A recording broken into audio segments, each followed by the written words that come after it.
This is Don't Fear Grit with Rob Taormina. Marketing strategies and advertising technologies to help you build a better business. Hey guys, welcome back to Don't Fear Grit. This is episode 6. I'm your host, Rob Taormina, and today we're going to be talking about some gear, specifically this lens right here.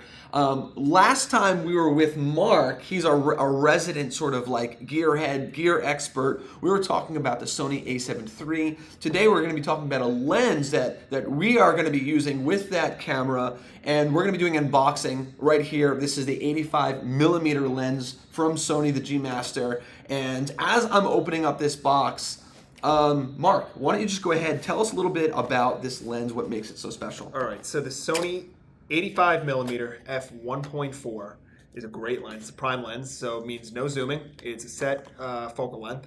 It's a full frame lens meant for the Sony A7 series bodies or A9. Any Sony full frame body will take it. Can technically be used on a crop sensor body, but it will actually mean that you get more of a zoom with it since that sensor is a crop sensor. The lens itself has an aperture range of f1.4 to f16. It's lightweight, weighing in at 1.8 pounds. It has dust and moisture resistant construction, and just, I can't wait to see this thing. You know, it's great quality lens. I mean, we reviewed the a7 III recently, and you can see the quality that Sony put into that body. So it makes sense that we're going to pair a high-quality lens with a high-quality body. Exactly. Actually, as I'm sort of taking this stuff out here, I do want to emphasize that point that you just made. If you're going to invest into good gear, into, like, for example, a really good body, don't throw a crappy lens on it. I understand that there are some lenses that don't necessarily command the high, $1,500, $2,003 to $5,000 range, and they're still quality. And that's fine. I'm not necessarily talking about those $700, $800 lenses. I'm talking about some of the kit lenses that you get. Like you go on Amazon and you've got the seller who's put together this crazy kit to entice you to buy it. Yeah. And it's really this like $90 lens. If you're going to be spending and ponying up the $2,000 for a good body, invest in a good lens, because if you don't have the glass to match the body, you might as well not even. Well, in all honesty, a lot of people say glass is more important than the body. We went with this 1.4 because, and we'll talk about this in a little bit, we wanted to get really creamy bokeh. And for people that don't know what bokeh is, can you define that for them? What is bokeh? So the best way I can define bokeh in layman's terms would be, if you look at a picture, like a nice portrait, and you see the person, they're nice and sharp, like completely sharp, but then the background is all blurred out. The background is completely blurry. That's technically bokeh.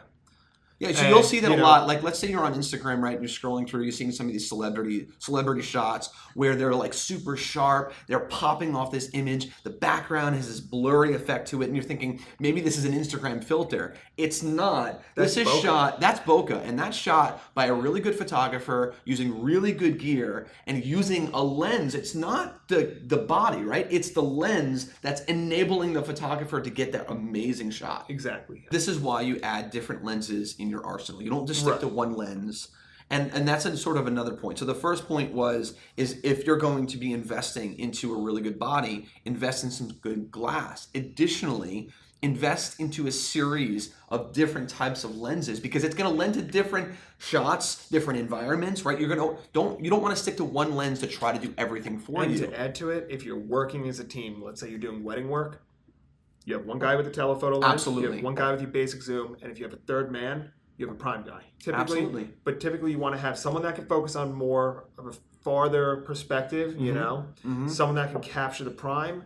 And in my opinion, then you have someone that has that all-around zoom lens, like the 24 to 70, where you can get the basic shots, just kind of like the technical, okay, like I need the picture of the first kiss, I need this, I need that. And then having the telephoto gives you a different perspective, Absolutely. You can be a little more discreet, you could be further away, you can capture things from a different perspective. And then having that prime, you can get those really artsy shots. You can get mom in the front pew with that smile when she sees, her daughter or son, stuff like that. In our arsenal, what we have, like especially with shooting a lot of our video stuff, our 3 lenses that we're going to be using, we've got the 16 to 35. Yep. Right, the 24 to 70, and now the 85. The 85, And that right there is a really great arsenal of lenses that's going to enable you to shoot pretty much anything now. Let's get back into this because I know people want to be able to see this and us to actually handle this a little bit more. Opening up the box, obviously you saw this came in this little plastic wrapper. I took it off. Sorry for all of that little sound that you probably hear the mic picked up. And it comes in this little case. Pull this out of the way. Yep, that's fine. All the manuals in various languages, the limited warranty. I'm going to be honest, for me, myself, I actually get additional full warranties on it. You know, when I'm investing money into higher end gear, you know, I know there's two schools of thought. People go in either direction.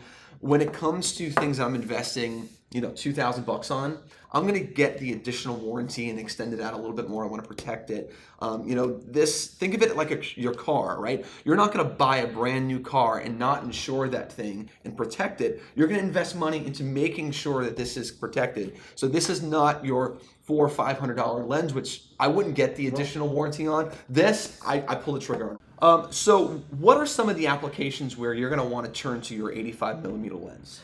So it's a great lens. I mean, like I said before, if you're trying to capture a subject in motion, you need a little more distance, but you don't want to have a telephoto on. It's compact, it's lightweight, it allows you to stay maneuverable. So that's one scenario. It's good for indoor and outdoor shooting. Outdoor, you can do great portrait work. With that wide open aperture, you can shoot at fast shutter speeds. If you're using lighting, you can take advantage of high-speed sync if you have lighting that's compatible with that. Indoors now, let's say you're shooting an event. You're shooting a show like we do with the New York Auto Show every year. Now, while the displays might look very well lit, the insides of a convention hall are typically dark compared to outdoors in the sunlight. So if we're doing an interview, we could take advantage of that wide aperture to allow us to have more natural light coming in while keeping that ISO and that grain low. And also now at the same time, you could open up to a wider aperture. You could really have your subject nice and sharp in the camera and have some of the background blurred out, get a nice artsy look. You know, it's still a convention environment, but at the same time, you know, it looks more professional, more studio. Yeah, I also like it when we're interviewing someone. We're talking about video now. Is I like focusing it on the individual being interviewed because it's a very dramatic look. And you know, let's say you're creating a piece of content for social media. You don't want all of sort of the busy activity to distract the user who's watching this on social media.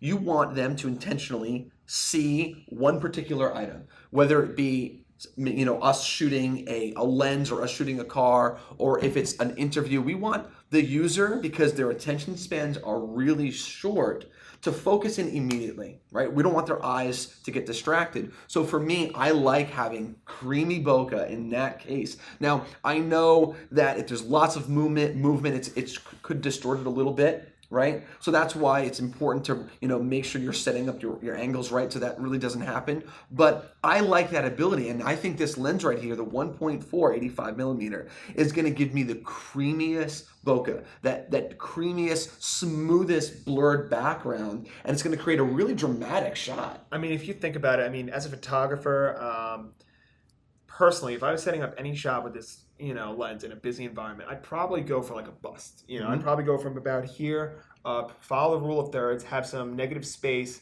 you know, to either side, and have them kind of sitting on that. Like if you divide your, you know, your view into thirds, you'll be sitting on the intersecting lines, for lack of better words.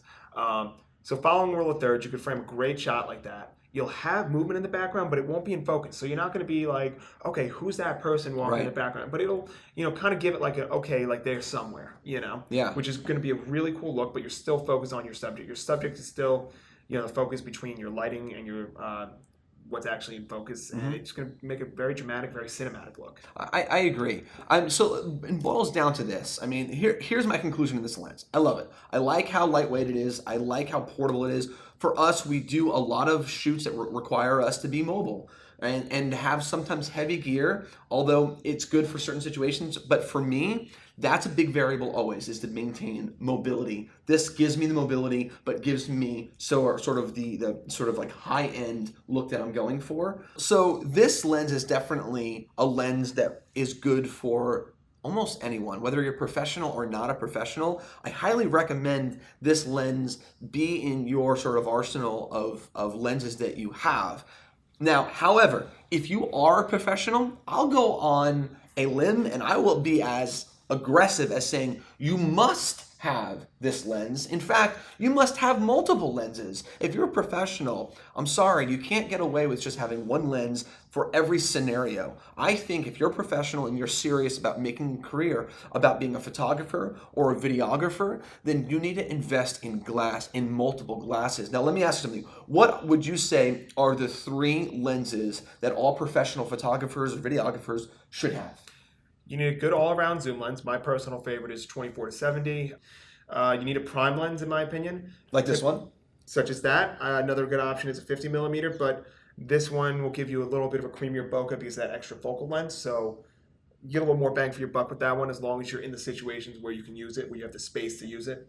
And then you're going to want a long lens, 70 to 200, which is your telephoto, and that's going to give you the capabilities to now shoot a little wider than this 85 prime and way longer. So you could shoot those subjects from further away if you need to be a little more discreet, not in their faces, or just it's good to have that extra distance sometimes, because what if you can't run across a room in a catering hall or an event to capture something? You could just zoom in and good to go. There you go. So there you have it, guys. That's his 3 picks of the 3 lenses that all professional photographers or videographers should have. But this was about this lens right here, this beauty right here, this 85 millimeter lens. If you're looking for creamy bokeh, which is, again, we've defined it earlier, that blurred background, but a good quality blurred background. And a sharp subject. And a sharp subject. You want the contrast. This is going to be probably one of your top picks. We did a lot of research. We've tried a lot of different lenses. We landed on this one right here. Refer back, definitely rewind the video, and you can sort of see the comparisons of what this lens sort of can do. But if you're looking for creamy bokeh, that really dramatic effect that you're seeing a lot lately, this is the lens that's doing it right here. This is the Sony FE 1.4 85 millimeter lens. It's about $1,800, $2,000, depending on where you're getting it from. But we highly recommend investing in this lens. Guys, this is Don't Fear Grit. Thanks for tuning in. If you saw value, please like, comment, share, do all those wonderful things. If you'd like to hear us talk about something, or if you'd like to see us unbox something, let us know. We'll definitely throw it in one of our future shows. But again, subscribe, like, be a part of this community. We're loving what we're doing here. We love the show. We love talking with you guys. Thanks again for tuning in for Don't Fear Grit, where we're going to be talking about marketing strategies and advertising technologies to help you build a better business.